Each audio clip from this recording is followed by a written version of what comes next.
In today's breaking story, Donald Trump has quietly admitted defeat, reaching out behind closed doors to top CEOs for help. The man who once branded himself as the ultimate dealmaker, the master businessman, now appears to be pleading with corporate leaders to bail him out. It's a striking turn of events. Trump built his image on strength and success, yet the reality on the ground tells a different story. The economy is in shambles, families are struggling, and food banks are seeing record demand as the holidays approach. For many, this isn't just politics, it's survival. The average cost of everyday groceries has risen nearly 30% in the last 5 years, a change that has not gone unnoticed by Stephanie Baxter. Yes, the eggs, the milk, the everything, even cereal is like ridiculously high. Baxter does not receive food assistance benefits, but says her paycheck can't stretch enough to cover groceries. Even my job just pays my bills and my rent, and, so it's hard. So I still like to come get, anything I can to help. With a line of cars wrapped around the block, Baxter says it's clear food insecurities can impact the entire community. Even people that are working, you still need the little extra help. I know we do. And now even Wall Street is starting to feel the strain.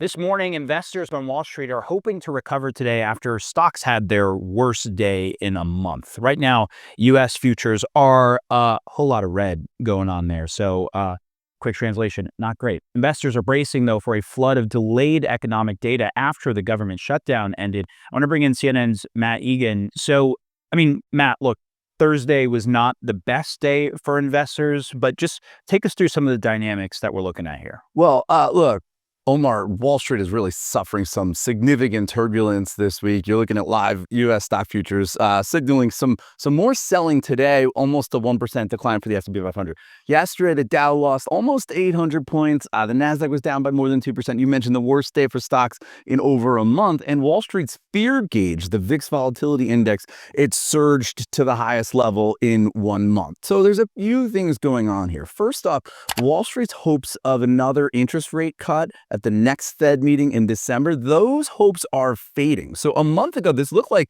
almost a sure thing, right? 94% chance priced into the market of a cut in December, but it's come down significantly. Now it's basically a coin flip at 50-50.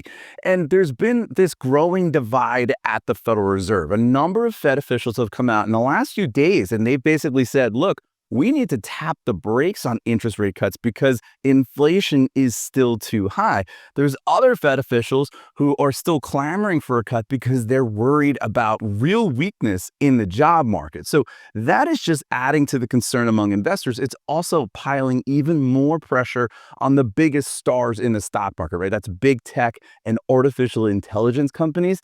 They'd already been under a lot of pressure. Investors worried that their valuations. Trump has just admitted defeat, quietly turning to America's top CEOs for help. That's right. This breaking story reveals a president in panic over his economic failures, and the desperation is showing. Behind closed doors, a private White House dinner on Wednesday was kept secret until Friday. And the reason is clear. Trump didn't invite corporate leaders to brag about his record. He invited them to bail him out. According to reports, the guest list included J.P. Morgan Chase's Jamie Dimon, BlackRock's Larry Fink, Goldman Sachs Chief David Solomon, and Blackstone's Steve Schwarzman. On the surface, it looked routine, but those in the room say the tone was anything but confident. Instead of laying out a plan, Trump was asking for advice on how to fix affordability in America.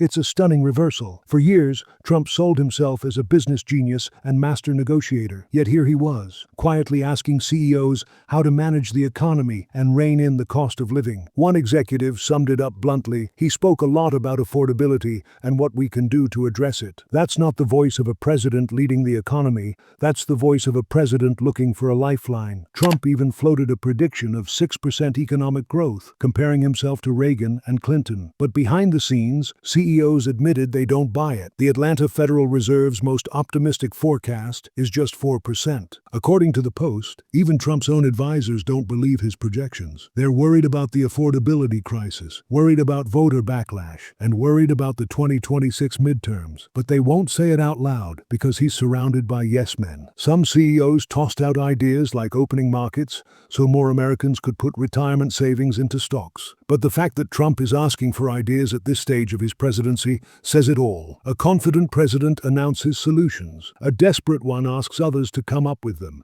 And now the cracks are impossible to ignore. The CEOs don't believe his numbers. His advisors don't believe his numbers. And the president himself is scrambling for answers to a crisis he insists doesn't exist. This wasn't a celebration dinner. It was a warning sign. That wraps up today's coverage. If you found this update helpful, don't forget to hit that like button and subscribe so you never miss the latest stories. Drop your thoughts in the comments. We'd love to hear what you think. Thanks for watching, and we'll see you in the next report.